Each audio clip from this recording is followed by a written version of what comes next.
Hello, advanced English learners. Welcome back for another conversation. We are really excited to be here, and I'm joined by the one and only Greg. So thank you for joining me, Greg. We do these so that you have practice with listening comprehension. By the way, I'm sending out listening comprehension questions. So the only way to get that right now is to be a subscriber to our newsletter. So you can join our mailing list for those, and then you'll also get the answers the next week. So that's a little fun thing we've started to do. I'm getting a lot of good feedback that you're enjoying it, so we'll keep it up. And, in this specific lesson, we're going to give you some financial terminology because of the topic that we're discussing today. And you also get great practice with conversations in English, communicating, turn taking, and things like, your intonation, your pronunciation, vocabulary building, expressions, and all of that wonderful jazz, as we say in English. So today's topic is inflation. Let's get into it.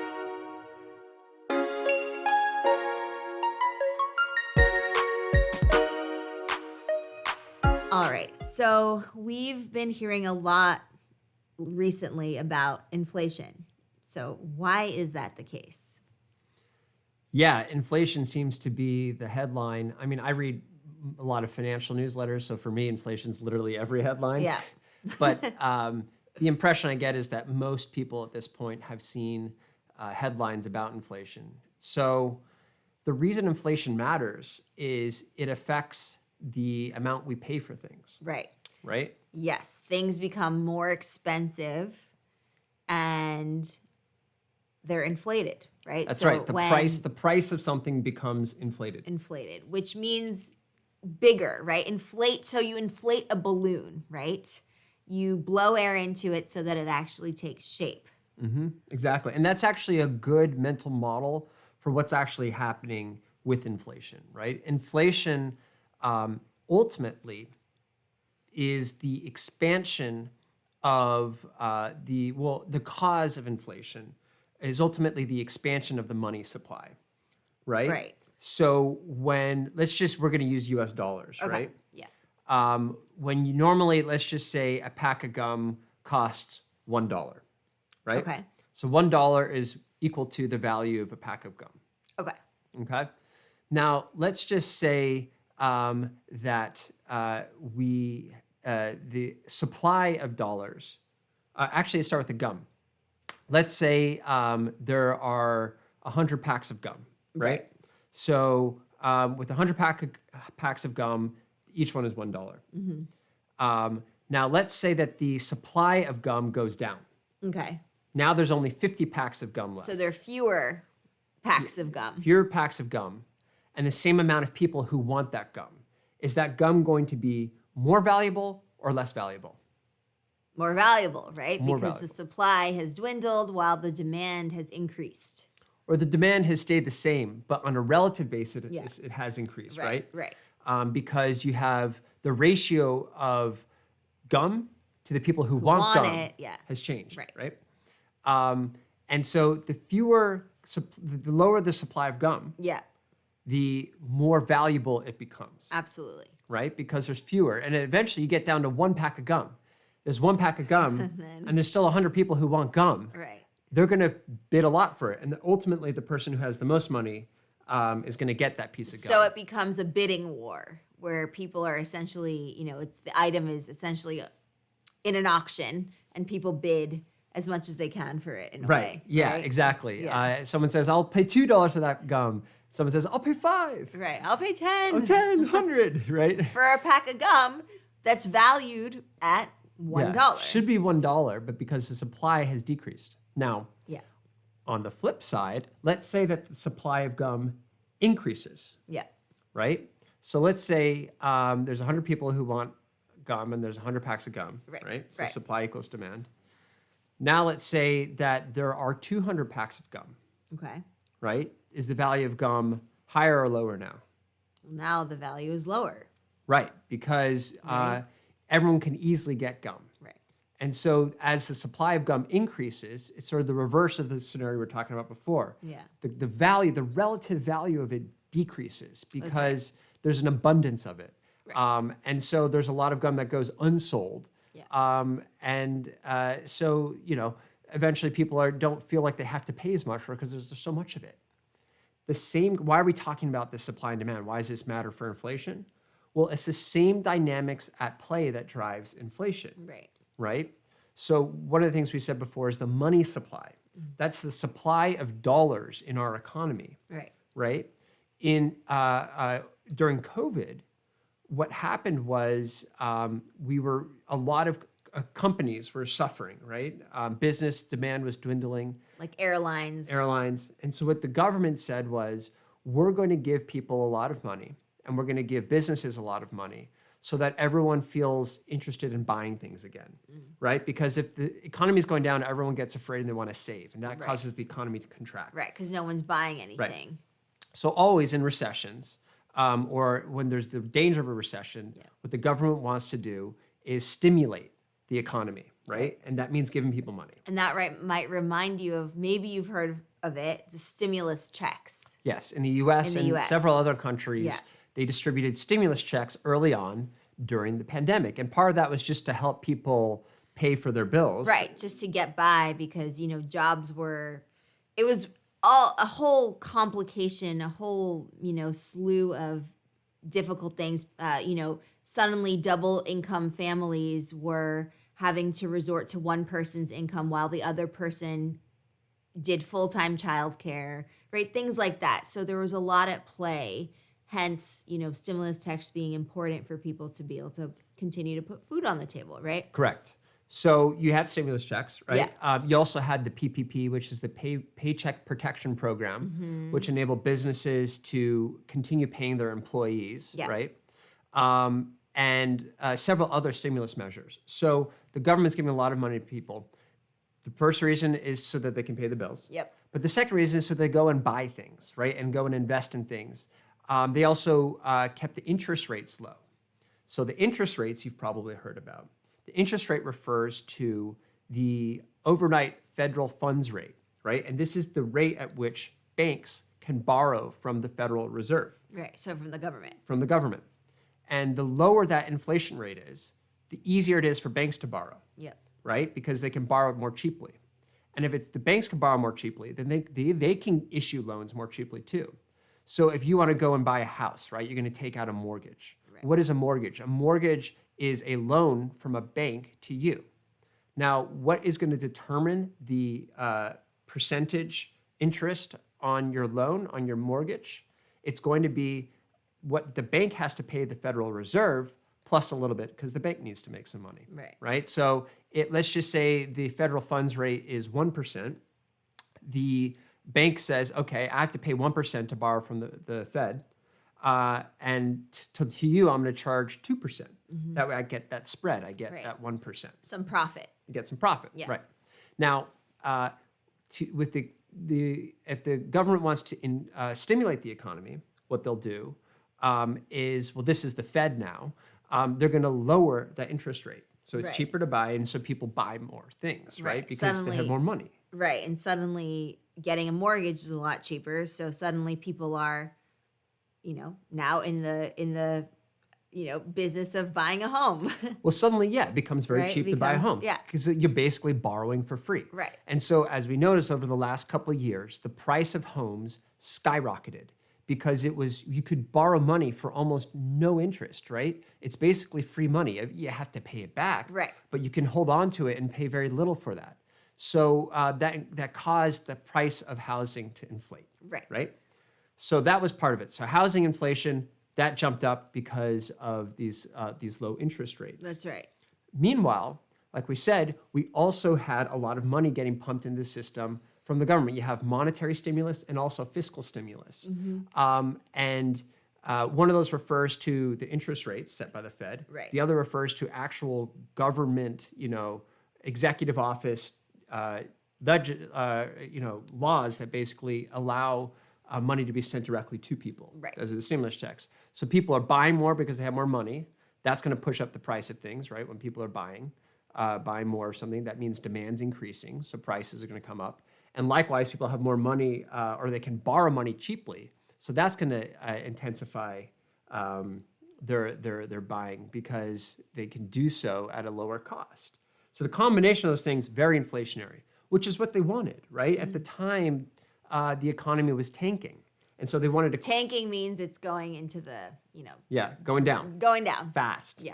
Right. And so it worked perfectly. That was great. And they should have done that. And they did do that. The problem However, is... there's some ramifications, right? There are consequences from that. So that works, but you don't want to do that forever because eventually you're going to overstimulate the economy. Right. And once you overstimulate it, it's very hard to then try to get it to calm down. And so over the last 2 years, they continue to run these very stimulatory, very inflationary policies, which was originally very important. But over time, it became less important because the economy had already recovered. Yep. And so a lot of critics will say that the government ran these inflationary policies for too long, right? So they continued for too long. And you heard last year, oh, inflation is transitory. It's transitory. It's going to pass soon. Right. Don't worry about it. Temporary. This is a temporary thing. And a lot of economists are saying, no, I don't think this is transitory, not Right. unless you change your policies. Right. But we didn't change our policies. And so we kept inflating. And so finally we got to a point where we're like, okay, maybe we actually have to do something. And just as we sort of reached that point, which was the end of last year, the conflict between Russia and Ukraine also broke out. Right. And when that conflict broke out, what happened to, there was also a huge, what's called a supply shock, right? And so we talked about earlier, when the supply of something goes down, the price of it goes up. So what supply got shocked? Oil. Yeah. Oil and gas, right? Probably the most important commodity in our economy, right? We need energy for everything we do, to turn on the lights, to run our cars, to run factories, right? We need energy for everything, to run the internet. So energy is one of these things where we always need it. Yeah, we're dependent on it. We're dependent on it. And so if the supply of energy goes down, the price of energy goes up. And if the price of energy goes up, that means it's expensive to do everything. Yeah. That means it's more expensive for the factories to produce things. It means it's more expensive for restaurants to keep the lights on, right? So they have to raise the prices. So in a situation where we were already had a very inflationary economy, we then had a supply shock to energy. And so the combination of all of those things together. Oh, by the way, there's one more piece to this puzzle, which is another supply shock, and that is staff to run. Quitting. Well, yeah, staff quitting, but also not being able to go to work. So a lot of ports, right? A lot of cargo terminals around the world couldn't operate at full capacity, and truckers were not able to operate at full capacity. So all of our supply logistics also became impacted. So the supply of things also became constrained just because you couldn't get them to the warehouses or to the stores. And there was a lot of backup and backlog and just a host of different, inconveniences. Exactly. And so all of these things combined created an intense explosion of prices. Right. And some of those were transitory, right? Some of these things probably could get fixed with time. As the COVID rules relax and the economy sort of returns to a more functional state. But other things stay. And one of the most sticky things that can be inflated is your income, right? Your paycheck. Once paychecks start going up, once employees say, hey, I need more money to live. Right. You got to pay me more. Because now the price of a baguette has gone up. Exactly. Hence, I need to be... that needs to be reflected in my paycheck. Exactly. It all sort of trickles down, right? The price of making things gets more expensive, which makes the goods themselves more expensive, which makes the people buying them say, hey, I need more money, which means the companies have to pay them more. And the whole thing slowly builds on itself. And once you get to the point where the cost of labor increases, then inflation is there to stay. Right. That is sticky inflation. Because how often do you ever see salaries go down? Right. They It never just- go down. That's almost They unheard might of, stay right? flat, Yeah. or they'll go up, but they never go down. So Yeah. once salaries go up, that's sort of it, done. You've inflated. Right. And there's no going back, or it's very, very rare to go back. Right. So that's what the government was most afraid of. So in the last few months, Yeah. what the government's done, we talked about that federal funds rate. They've started increasing it, right? So when they were trying to stimulate the economy, they were decreasing that interest rate. Now they've been increasing it, and they're increasing it at the fastest pace in history, right? And so this interest rate is ramping up, which makes Right. it more expensive to borrow, and it makes it more expensive to pay the loans that you already have out. Yep. So businesses have to reduce the amount of activity that they're doing. And that's why a lot of maybe you've been thinking about applying for a job. You'll see that a lot of companies have slowed hiring, have frozen hiring. Right. This is part and parcel due to the recession and inflation and Right. all of this. So what a lot of economists are saying is that the Fed the Federal Reserve is trying to cause a recession now, right? And they're doing that because they need inflation to come back down. How do you get inflation to come back down? You have to reduce demand, right? And the number one tool they have is to adjust this interest rate. And so as they increase this interest rate, and the speed at which they increase the interest rate has a deflationary effect on the economy. And so if they actually do get a recession, and many would argue we are already in a recession, Right. The demand comes down, which ultimately causes prices to come back down. And when that happens, things slowly start to stabilize. But that process can be very, very painful. Yeah. So it's tough, right? We need to maybe get smart about what we're doing. We need to try to be as optimistic as we can, maybe be a little bit smarter with, budgeting and spending money on things, and just buckle up, right? Because it's going to be a little bit of a ride. Yeah, I would say the number one thing to do in situations like this, where the economy is, very unpredictable. Yeah. The number one thing is to just be patient, right? Don't expect anything, Yeah. because most likely, the more you want something, as an investor, I know this. The more I want something, the less likely it is to happen. The best thing to do is just to be patient, to be conservative, Yeah. right, and thoughtful about it. And from the perspective of, so one thing is, on the side of, be more reserved with how you're spending money. On the other side, what you should really focus on is delivering value. And I would even go a step beyond that and say, okay, one way to deliver value, excuse me, or continue to deliver value is to make sure that you are equipping yourselves with skills that is going to help you come back after this bear market, right? Totally. Yeah, that's it. And invest in yourself, right? in If yourself. that means skill development, if that means, spending an extra hour or two each week, professional development, personal development, learning a skill, improving your English, working on your communication, learning some hard skills, whatever it is, go for that investment in yourself, especially during times like these.